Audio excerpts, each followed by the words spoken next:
जय हिंद साथियों, नमस्कार। स्वागत है आप सभी का आपके अपने YouTube channel Mahendra Bihar coaching पर। और दोस्तों आज हमारी जो क्लास रहने वाली है वो ज्योग्राफी की क्लास रहने वाली है। एक बार सभी क्लास को शेयर कर दीजिएगा दोस्तों। ज्योग्राफी की क्लास के अंदर आप सभी का स्वागत है। फटाफट शेयर कर दीजिएगा। सभी को राधे राधे, जय श्री कृष्णा, जय Shri Ram, very good morning दोस्तों। फटाफट शेयर कर दो एक बार जल्दी से। देखिएगा आज जो हमारी क्लास रहने वाली है वो भूगोल की रहने वाली है दोस्तों। आप सभी को पता होगा तांडव 1 तो हमारा हो चुका है और आज हमारे भूगोल का तांडव 2 है। अरे दोस्तों समय बहुत कम बचा रहे प्यारे मित्रों, समय बहुत कम बचा। मैं तो कहूं लग जाओ अब तो। अगर 100 में से 100 नंबर चाहिए तो दोस्तों अब तो कड़ी मेहनत करने लग जाओ। ये तांडव सीरीज तो आपको अटेंड करनी है। इसमें से बहुत से क्वेश्चन आपको देखने को मिलेंगे। साथ ही अब आप कह रहे कि हमारा टाइम नहीं है हमारे पास उतारने का, तो देखिएगा आप जो है सीरीज भी मिल जाएगी आपको। ये सभी तांडव सीरीज जितने भी जो लगाऊंगा मैं सब सीरीज के अंदर मिल जाएगी, ठीक है। और दोस्तों उसमें और भी क्वेश्चन ऐड सीरीज के अंदर इंपॉर्टेंट क्वेश्चन आंसर। तो आप 30 रुपए मिलेगी सीरीज। नीचे व्हाट्सएप नंबर दे रखे, तो आपको चाहिए तो मैसेज कर देना मुझे व्हाट्सएप पर, ओके। चलो 30 रुपए मिलेगी, व्हाट्सएप पर मिलेगी, पीडीएफ के रूप में मिलेगी। और आज हमारी तांडव 2 रहने वाली है दोस्तों। बोर्ड परीक्षा की दृष्टि से बहुत ही महत्वपूर्ण क्वेश्चन देखने वाले हैं। मैं तो कहता हूं दोस्तों अब समय बहुत कम बचा है। लगा दो आग सीने में, लगा दो आग सीने में। कहानी उसे कहते हैं, कर लो 100 नंबर मुट्ठी में। तैयारी उसे कहते हैं दोस्तों। लग जाओ अच्छे से। देखिएगा आज हम बात करने वाले दोस्तों 31वां क्वेश्चन। देखिएगा 30 क्वेश्चन तो हमने कर लिया हमारे तांडव सीरीज के अंदर। हमारे तांडव सीरीज के अंदर 30 क्वेश्चन हम सोल्व करते हैं। तो आज हम वापस देखो 30 कर लिए हैं तांडव 1 के अंदर। जिन्होंने नहीं देखी जरूर देखेगा। और आज हमारा तांडव 2 है दोस्तों। और हम स्टार्ट करते हैं 31वें क्वेश्चन से। देखिएगा प्रमुख 3 प्रतिकर्ष कारकों के। तांडव 1 में हमने देखा था अपकर्ष कारक के प्रमुख उदाहरण देखे थे।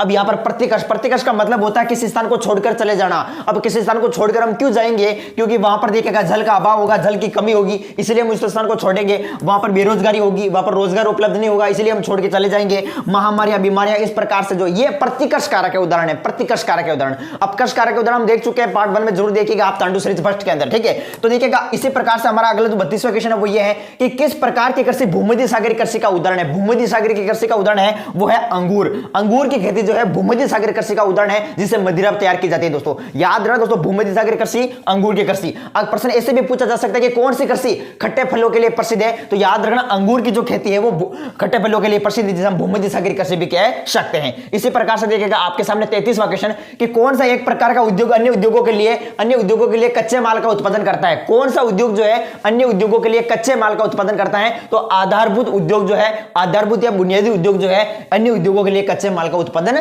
करता है। नेक्स्ट आपके सामने देखिएगा प्रमुख अगला कि वह काम, क्या पूछा है कि वह काम जिनमें उच्च परिणाम और स्तर वाले अन्वेषण सम्मिलित होते हैं कहलाते हैं। क्या कहलाते हैं? तो वो चतुर्थ क्रियाकलाप कहलाते हैं। क्या कहलाते हैं दोस्तों? चतुर्थ क्रियाकलाप कहलाते हैं दोस्तों। प्राथमिक क्रिया में आप सब जानते हैं कृषि, पशुपालन, ये सब आते हैं, ठीक है। आखेट शिकार करना। द्वितीय क्रिया में विनिर्माण किया जाता है। तृतीय क्रिया में जैसे उदाहरण पूछे व्यापार देख लेना। तृतीय क्रिया सेवा क्षेत्र, जितने भी तृतीय क्रियाकलाप में। और चतुर्थ क्रियाकलाप में आपको ध्यान रखना है कि देखो उच्च परिणाम और स्तर वाले अन्वेषण जो सम्मिलित होते हैं वो चतुर्थ क्रियाकलाप में होते हैं दोस्तों। याद रखना। 35वां देखिएगा बिग इंच पाइपलाइन जो है, बिग इंच पाइपलाइन के द्वारा प्रवाहित किया जाता है। क्या प्रवाहित किया जाता है? तरल पेट्रोलियम गैस। तरल पेट्रोलियम गैस जो है दोस्तों बिग इंच पाइप देखिएगा, बिग इंच पाइपलाइन के द्वारा क्या प्रवाहित किया जाता है? तो तरल पेट्रोलियम पदार्थ जो है इसके तहत प्रवाहित किया जाता है, तरल पेट्रोलियम गैस। नेक्स्ट आपके सामने अगला क्वेश्चन देखिएगा 36वां क्वेश्चन है। बिना आपका टाइम गवाए दोस्तों, बिना आपका टाइम गवाए ये हमारी तांडव सीरीज दोस्तों बोर्ड में तांडव मचा देगी दोस्तों अच्छे से। देखिएगा आज हम बात करेंगे 36वां क्वेश्चन आपके सामने दे रखा है कि किस महाद्वीप में विश्व व्यापार का सर्वाधिक प्रवाह जो होता है तो वो होता है एशिया महाद्वीप में। याद रखना किस महाद्वीप में विश्व व्यापार का सर्वाधिक प्रवाह होता है तो वो एशिया महाद्वीप में होता है। 37वां क्वेश्चन देखो कि सर्वाधिक जनसंख्या घनत्व वाले राज्य कौन कौन से हैं। सर्वाधिक जनसंख्या घनत्व वाले राज्य कौन से दोस्तों? तो याद रखना देखो, एक तो बिहार है आपका, बिहार। अगर एग्जाम में प्रश्न पूछा जाए कि देखिएगा कि भारत में सर्वाधिक जनसंख्या घनत्व वाला राज्य कौन सा है तो बिहार है। कौन सा राज्य है? बिहार है। कितना है? 1102 व्यक्ति प्रति वर्ग किलोमीटर। याद रखेंगे 1102 व्यक्ति प्रति वर्ग किलोमीटर दोस्तों जनसंख्या घनत्व है बिहार का। अगर आपको मैं पूछूं कि बताओ कि भारत में न्यूनतम जनसंख्या घनत्व वाला राज्य बताओ, न्यूनतम तो न्यूनतम है आपका अरुणाचल प्रदेश। कौन सा है? अरुणाचल प्रदेश का जो है जनसंख्या घनत्व न्यूनतम है। कितना है दोस्तों? 17 व्यक्ति प्रति वर्ग किलोमीटर। तो देखो ये आपको याद रखना है। तो देखो सर्वाधिक जनसंख्या घनत्व में देखो बिहार आ गया, पश्चिमी बंगाल आ गया, केरल आ गया, उत्तर प्रदेश हो गया। ये जो है सर्वाधिक जनसंख्या घनत्व वाले राज्य हैं।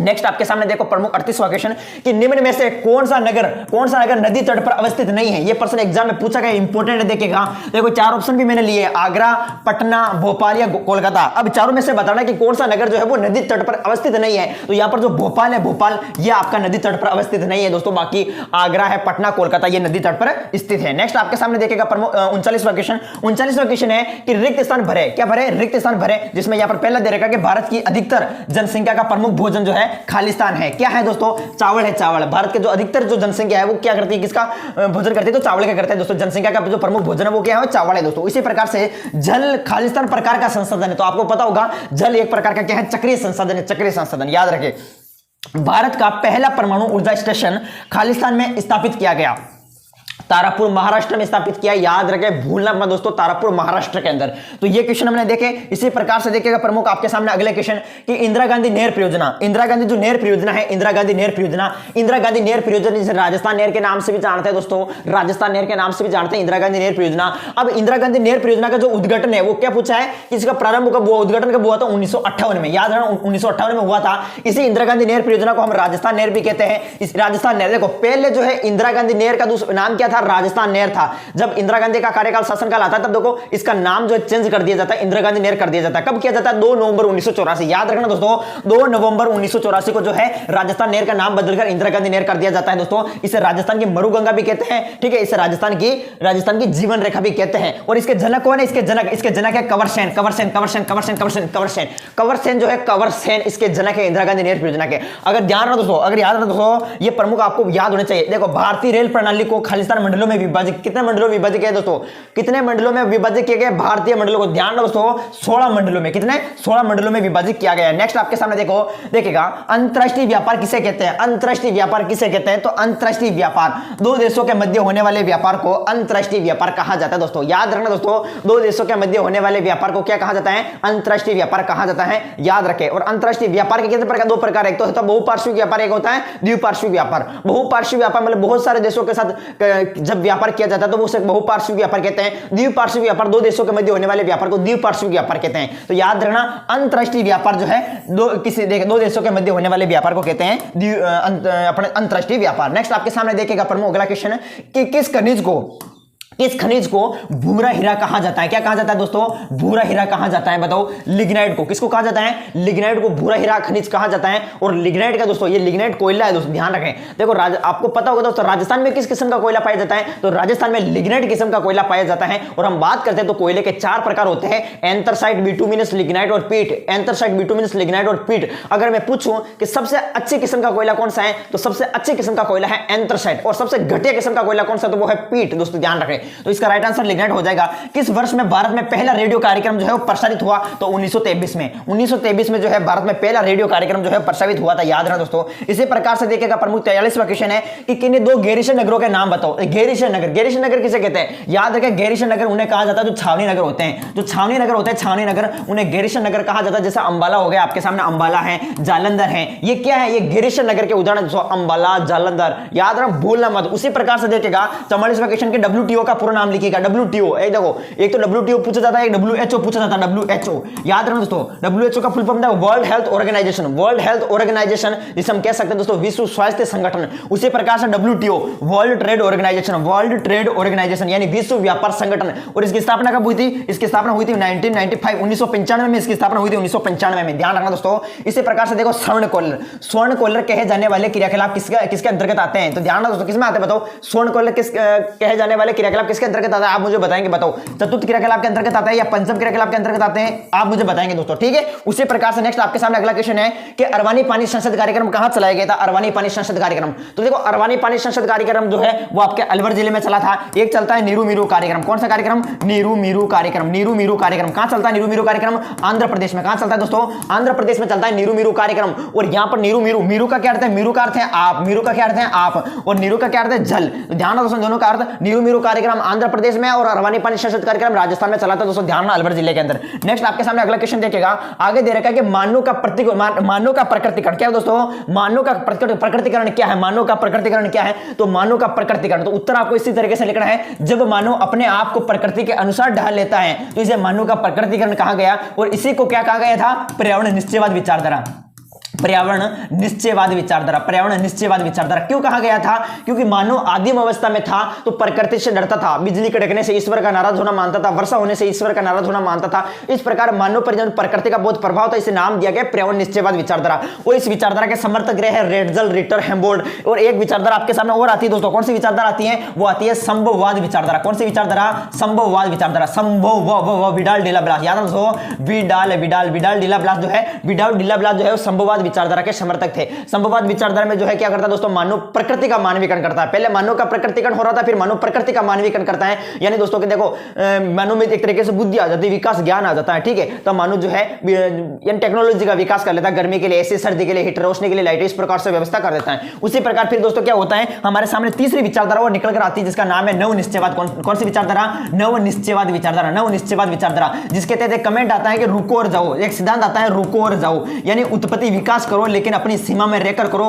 प्रकृति को इतना दोन मत पूछो, ठीक है। मानव क्या करता है, प्रकृति को हानि पहुंचाना शुरू कर देता है, प्रकृति को दोन पहुंचाना शुरू कर देता है। तो हमारे सामने एक सिद्धांत आता है रुको और जाओ। याद रखना नवनिश्चयवाद विचारधारा, इसके समर्थक कौन है? ग्रिफिथ टेलर जो इसके प्रमुख समर्थक माने जाते हैं दोस्तों, प्रतिपादक माने जाते हैं। कोल खडोज क्या है? कोल खडोज देखो प्रश्न पूछा, मोस्ट इंपोर्टेंट दोस्तों, कोल खडोज याद रखना। ये सब प्रश्न मैं तो कहता हूं कि पूरा पेपर मैं छाप दूंगा दोस्तों, पूरा पेपर यही से छपेगा, देख लेना दोस्तों, सभी क्वेश्चन मोस्ट है। देखिएगा कोल खडोज क्या है? कोल खडोज सोवियत संघ में सामूहिक कृषि को कोल खडोज कहा जाता है। याद रखेंगे दोस्तों, सोवियत संघ में सामूहिक कृषि को कोल खडोज नाम से जानते हैं। और एक प्रश्न याद रखना दोस्तों, फेजेंडा। ब्राजील में कॉफी के जो बागान है, फेजेंडा किसे कहा जाता है? फेजेंडा। तो ब्राजील में कॉफी के बागानों को फेजेंडा कहा जाता है दोस्तों। उसी प्रकार से नेक्स्ट आपके सामने अगला क्वेश्चन देखिएगा, आगे है कि आकार के आधार पर, किसके आधार पर? आकार के आधार पर उद्योगों के, क्या पूछा है कि उद्योगों के कितने प्रकार के नाम बताओ। आकार के आधार पर उद्योग दो प्रकार के होते हैं, एक छोटे पैमाने का उद्योग, एक बड़े पैमाने का उद्योग, ध्यान रखें दोस्तों। नेक्स्ट आपके सामने देखिएगा, नेक्स्ट अगला परिवहन जाल क्या होता है? परिवहन जाल क्या होता है? परिवहन किसे कहते हैं? वस्तुएं सेवाओं को एक स्थान से दूसरे स्थान पर पहुंचाना, परिवहन। देखो परिवहन जाल, सड़कों और रेल लाइन के जाल को क्या कहा जाता है? परिवहन जाल कहा जाता है, ठीक है। सड़कों और रेल लाइनों के जो जाल होता है उसको कहते हैं परिवहन जाल। उसी प्रकार से 51वां क्वेश्चन है कि मानव के विकास के 4 स्तंभों के नाम बताओ। मानव विकास के प्रमुख 4 स्तंभ पूछे, कौन कौन से स्तंभ है मानव विकास के? जिसमें समानता है यानी क्षमता है, इसके अलावा सशक्तिकरण है, सतत पोषणीयता है, उत्पादकता है। ये क्या है? तो ये मानव विकास के 4 स्तंभ हैं। अगर मैं पूछूं कि मानव विकास के प्रमुख केंद्रीय बिंदु बताओ, केंद्रीय बिंदु, तो केंद्रीय बिंदु में आप लिख सकते हैं शिक्षा है, इसके अलावा स्वास्थ्य है, संसाधन है, ये प्रमुख केंद्रीय बिंदु है। मानव विकास के उपगम भी आपको पूछे जा सकते हैं, आय उपगम है, कल्याणपूर्वक उपगम है, आधारभूत आवश्यकता उपगम है, क्षमता उपगम है। और मानव विकास का कौन सा उपगम है जिसे मानव विकास का प्राचीनतम उपगम कौन सा है? तो वो है दोस्तों कौन सा उपगम? आय उपगम, ठीक है। तो ये प्रश्न आपको याद रखना दोस्तों। इसी प्रकार से देखिएगा मानव विकास के 4 स्तंभ भी हो गए। अब देखो पश्चिमी बंगाल में क्या दोस्तों, पश्चिमी बंगाल में जो है चावल की कितनी फसलें बोई जाती है? पश्चिमी बंगाल में चावल की जो है कितनी फसलें बोई जाती है? तो दोस्तों पश्चिमी बंगाल में चावल की 3 फसलें या 3 किस्में बोई जाती है। एक तो है अमन, एक है ओस, एक है बोरो। अमन, ओस और बोरो। देखिएगा दोस्तों, जब बरसात नहीं होती है, जब बारिश नहीं होती है तो हम आशा लगाए बैठे रहते हैं। आप सभी को पता है जब वर्षा नहीं होती तो हर कोई आशा लगा के बैठा रहेगा कि बरसात कब होगी, बरसात कब होगी। तो ओस, आशा से ओस, ठीक है। जब बरसात हो जाती है तो हम चैन से नींद सोते हैं, चैन से नींद सोते हैं। तो देखो अमन, ठीक है, अमन से नींद सोते हैं तो अमन हो जाएगा। ओस के बाद में अमन। अब जब बरसात हो जाती है तो फिर हम क्या करते हैं दोस्तों, ठीक है, बोरा भरते, बोरिया जड़े तो बोरिया भरते दोस्तों, बोरा। तो देखो बोरो हो गई, ठीक है। तो ये 3 फसलें अमन, ओस, बोरो, ध्यान रखो दोस्तों अच्छे से। इसी प्रकार से नेक्स्ट आपके सामने अगला क्वेश्चन देखिएगा, आगे देखिएगा अगला क्वेश्चन दोस्तों। अगला देखो, अगला क्वेश्चन आपके सामने प्रमुख 53वां क्वेश्चन कि चिकित्सा पर्यटन किसे कहते हैं? किसे कहते हैं दोस्तों? चिकित्सा पर्यटन किसे कहते हैं? चिकित्सा पर्यटन। तो ध्यान रखो दोस्तों, चिकित्सा पर्यटन जब लोग अपने उपचार के लिए अपने से बाहर किसी अन्य देश की यात्रा करते हैं तो उसे चिकित्सा पर्यटन कहा जाता है दोस्तों, ठीक है। जब लोग अपने उपचार के लिए अपने से बाहर किसी अन्य देश की यात्रा करते हैं तो उसे क्या कहा जाता है? चिकित्सा पर्यटन कहा जाता है। नेक्स्ट 54 में देखो, स्वर्णिम चतुर्भुज परियोजना किन नगरों को जोड़ती है? स्वर्णिम चतुर्भुज महानगर, ये आप जानते हैं दोस्तों स्वर्णिम चतुर्भुज परियोजना, ये देखो दिल्ली है, मुंबई है, चेन्नई है, कोलकाता है, इनको जोड़ती दोस्तों। ध्यान रखो दोस्तों अच्छे से, देखिएगा यार भूलना मत दोस्तों, दिल्ली, मुंबई, चेन्नई, कोलकाता, इनको जोड़ती है। देखो दिल्ली में, मुंबई महाराष्ट्र के अंदर, चेन्नई की बात करें तो तमिलनाडु में है, इसके अलावा कोलकाता ये अपने पश्चिमी बंगाल में। तो ये याद रखें दोस्तों। इसी प्रकार से देखिएगा आपके सामने अगला क्वेश्चन है कि रुको और जाओ संकल्पवाद, निश्चयवाद संकल्पना के प्रतिपादक कौन है? ग्रिफिथ टेलर, मैंने बता दिया, ठीक है। जनसंख्या वितरण को प्रभावित करने वाले प्रमुख कारकों के नाम बताओ। अब देखो जनसंख्या वितरण को प्रभावित करने वाले कौन से कारक पूछे हैं? यहां पर आर्थिक कारक पूछे हैं। कौन से कारक पूछे हैं? आर्थिक देखिएगा प्रमुख आर्थिक कारक में हम देखेंगे तो इसमें खनिज आ जाएंगे, इसमें नगरीकरण आ जाएंगे, इसमें औद्योगिकरण आ जाएंगे।